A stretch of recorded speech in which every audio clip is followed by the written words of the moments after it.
जनाब स्पीकर, अब मैं इस बजट में उठाए जाने वाले रेवेन्यू इक़दामात का जिक्र करूँगा। जनाब स्पीकर, हम कई दहाइयों से पाकिस्तान की जो हमारी रिटेलर बरादरी है, हमारे भाई और बहन है, उनको दस्तावेज़ी मईशत का हिस्सा बनाने की कोशिश करते आ रहे हैं। छोटे दुकानदार अपने इर्द गिर्द के लोगों को मुलाजमत फराहम करते हैं और कराची से लेकर चित्राल तक हर गली कूचे और बाजार की तजारती सरगर्मियों का अहम हिस्सा है। छोटे दुकानदारों की अक्सरियत अभी तक टैक्स निज़ाम से बाहर है। जनाब स्पीकर, इस साल हमने अपनी हिकमी अमली को तब्दील किया। पाकिस्तान भर में छोटे दुकानदारों और उनके नुमाइंदों के साथ मुशावरत की, उनके साथ मिल बैठे, उनकी बातें सुनी और इस भरपूर मुशावरत के बाद दुकानदार तबके के मुतालबा पर हमने एक ऐसा मंसूबा तैयार किया है जिसमें इंतज़ामी सहूलतों की बजाय दुकानदारों के हकीकी खदशात को मुकद्दम रखा गया है। इनकम टैक्स ऑर्डिनेंस के सेक्शन 99B के तहत छोटे दुकानदारों के लिए फिक्स रेट सिस्टम मुतारफ़ करने की तजवीज़ है। इस सिस्टम में वो दुकानदार ला सकते हैं जिनकी सालाना फ़रोख्त 20 करोड़ रुपए या उससे कम है। वो इस निज़ाम के तहत अपनी सालाना सेल्स का 1% टैक्स अदा करेंगे। इस टैक्स में वो अपना विदहोल्डिंग टैक्स एडजस्ट कर सकेंगे, मगर गोशवारा जमा कराते वक्त उन्हें कम अज़ कम 25,000 रुपया जमा कराना पड़ेगा। रूटीन में कोई ऑडिट नहीं होगा, ख़रीदारी पर विदहोल्डिंग की कोई जिम्मेदारी नहीं होगी और उन्हें पॉस मशीन रखने से इस्तिस्ना होगा। जो दुकानदार फिक्स टैक्स सिस्टम का इंतखाब करेगा उसको सब्ज रंग की एक तख्ती दी जाएगी जिस पर एक तस्दीकी QR कोड चिस्मा होगा जो इन दुकानों पर आवेजा होगी। इस तख्ती की मौजूदगी में FBR एहलकारों को पूछगिछ के लिए दुकान में दाखिल होने की इजाज़त नहीं होगी। इस स्कीम के तहत एक सादा और एक सफ़े का टैक्स गुशवारा होगा जो उर्दू के अलावा तमाम बड़ी मुकामी ज़ुबानों में दस्तयाब होगा। जनाब स्पीकर, इसी तरह गुज़श्ता 7 साल से जामिद जुर्मानों की रकम को इन्फ्लेशन के मुताबिक एडजस्ट किया जा रहा है और डिजिटल इंटीग्रेशन की खिलाफ वर्जी पर भी जुर्मानों की तजवीज़ है। जनाब स्पीकर, मैं ये वाज़ेह कर देना चाहता हूँ कि इन इक़दामात का मकसद रेवेन्यू बढ़ाना नहीं बल्कि उनका असल हदफ एहतसाब है। ये इक़दामात इस बात को यकीनी बनाएंगे कि अब टैक्स चोरी आसान ना रहे।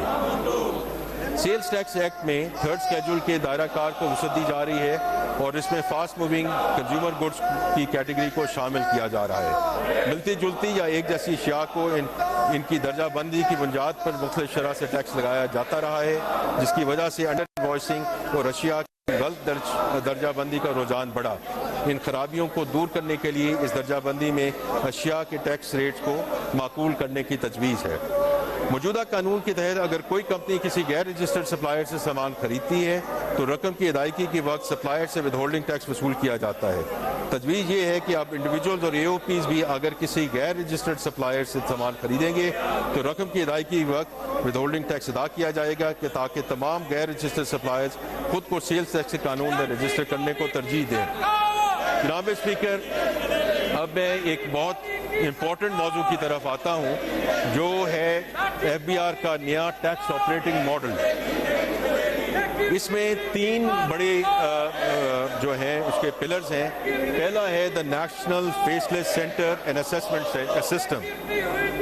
जनाब स्पीकर, हम इस मॉडल के तहत एक नेशनल फेसलेस सेंटर बनाने जा रहे हैं जो स्वाबदीदी और गैर स्वाबदीदी अफ़ाल को एक दूसरे से अलग कर देगा।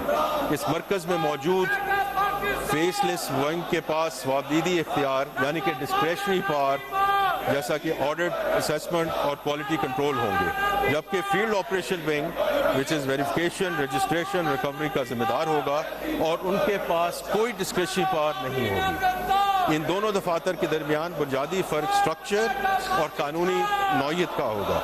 ये फ़र्क इंतज़ामी अमूर या आर्जी इक़दामात से ख़त्म नहीं किया जा सकेगा। जनाब स्पीकर, मरकजी विंग में तमाम ऑडिट और असेसमेंट की कार्रवाई के दौरान टैक्स पेयर और टैक्स ऑफिसर के दरमियान कोई राब्ता नहीं होगा। ब्लाइंड मोड या सिंगल ब्लाइंड मोड में ऑफिसर की शनाख्त टैक्स पेयर से खुफिया रखी जाएगी और डबल ब्लाइंड मोड में बाद अज़ां टैक्स पेयर की शनाख्त भी ऑफिसर से खुफिया रखी जाएगी। तमाम पैगाम रसानी FBR के IRS पोर्टल के जरिए होगी। टैक्स पेयर और टैक्स ऑफिसर के दरमियान किसी किस्म का राब्ता नहीं होगा और इसकी एक और खूबी यह है कि ऑफिसर खुद कोई केस मुंतखब नहीं कर सकेगा या कर सकेगी।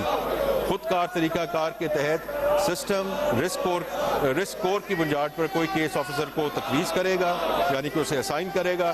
آڈٹ صرف ڈیٹا کی بنیاد پر ہوگا. اس طرح کا فیس لیس نظام پچھلے 1.5 سال سے ایف بی آر کے کسٹم ونگ میں آزمایا جا چکا ہے، جس کے نتیجے میں نہ صرف امپورٹرز کو سہولت مزید ہوئی ہے بلکہ کسٹم حکام سے منسوب کرپشن میں بھی نمایاں کمی آئی ہے.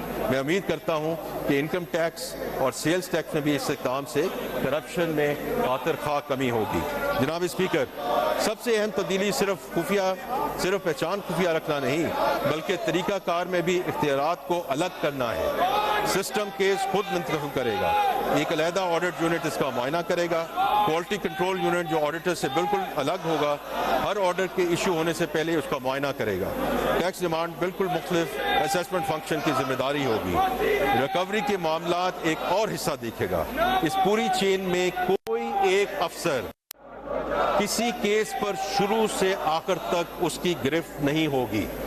یہ صرف انتظامی تبدیلی نہیں ہے بلکہ کرپشن کو ختم کرنے میں یہ اہم سنگ میل ثابت ہوگی، اور یہی وہ تبدیلی ہے جو پاکستان کے ٹیکس کے معاملات کو مزید شفاف اور سہل بنائے گی. دوسرا اس کا جو پلر ہے جناب speaker, algorithmic settlement mechanism and central data hub. یہ سب لوگ بات کرتے ہیں A I led discussion, and this is how we are going to get A I embedded into our taxation system and get the benefits out of AI led discussion. جناب speaker, ہم ایک خود کار میکنزم متعارف کروا رہے ہیں جس میں ٹیکس پیئر کے اندراج کردہ ڈیٹا اور ایف بی آر کے پاس مختلف ذرائع سے موجود ڈیٹا میں سکم کی نشاندہی کی جائے گی.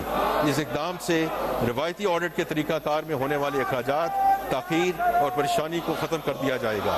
جیسے ہی سسٹم میں کوئی سکم نظر آئے گا، ٹیکس پیئر کی گزشتہ ہسٹری کی بنیاد پر سکم کی نوعیت کے لحاظ سے اور کارروائی کے مرحلہ کے اعتبار سے سسٹم سیٹلمنٹ آفر طے کرے گا اور ٹیکس پیئر کو آئرس پورٹل کے ذریعے مطلع کیا جائے گا. جو ٹیکس پیئر اس آفر کو قبول کرے گا، اپنے گوشوارہ درست کر لے گا اور سیٹلمنٹ کی رقم جمع کرا دے گا، اس کی کارروائی مکمل تصور ہوگی. اس کے علاوہ کوئی اضافی جرمانہ عائد نہیں کیا جائے گا. کوئی انسانی مداخلت یعنی نو ہیومن انٹرونشن، اور یہ طریقہ کار ٹیکس پیئر اور ریونیو دونوں کے لیے بہتر ثابت ہوگا. The third thing is the third party data and taxpayer outreach. اس کے ساتھ تھرڈ پارٹیز اور ایف بی آر کے سینٹرل ڈیٹا کے ساتھ ٹرانزیکشن کا ڈیٹا شیئر کرتی رہیں گی. یہ ڈیٹا افسران کی نگرانی میں مکمل طور پر ڈیجیٹل سسٹم میں پروسیس ہوگا. جائیداد کی رجسٹری کا ڈیٹا، گاڑیوں کے رجسٹریشن کا data, bank data, utility record کو یکجا کر کے ٹیکس پیئرز رسک پروفائل تیار کرنے کا آغاز ہو چکا ہے. اس کا مطلب یہ ہے کہ ایف بی آر کو یہ اندازہ لگانے کی یہ اندازہ لگانے کی ضرورت نہیں ہے کہ کون اپنا گوشوارہ درست جمع نہیں کرا رہا ہے. اسے کسی خفیہ معلومات یا شکایت یا موقع پر معائنہ کرنے کی بھی ضرورت نہیں ہے. اسے صرف یہ دیکھنا ہے کہ کیا ڈکلیئر کیا گیا ہے اور ڈیٹا میں کیا ظاہر ہو رہا ہے. اس وقت بہت سی صنعتی شعبوں میں real time production monitoring program فعال ہے اور اس کے اچھے نتائج سامنے آ رہے ہیں. ہر اس شعبے کو پروڈکشن مانیٹرنگ کے تحت لایا گیا ہے جس کی ریونیو پوٹینشل کو صحیح طور پر جانچا جا سکتا ہے اور جس کی غلط بیانی کی نشاندہی کرنا اور اسے ٹھیک کرنا ممکن ہو. ڈیجیٹل انوائسنگ نیٹ ورک پہ بھی پوری سپلائی چین میں ایسی شفافیت کا باعث بن رہا ہے جو اس سے پہلے ٹیکس سسٹم میں نہیں دیکھی گئی تھی. آئندہ سال میں ان دونوں پروگراموں کا دائرہ کار مزید شعبوں تک وسیع کیا جائے گا. یہ اقدامات بنیادی اہمیت کے حامل اور کارآمد ہیں جن پر پائیدار اضافے کا انحصار ہے. جناب اسپیکر، سیلز ٹیکس اصلاحی اقدامات کے پس منظر میں بھی یہی اصول کار فرما ہیں جو انکم ٹیکس اصلاحات میں اپنائے گئے ہیں. اب میں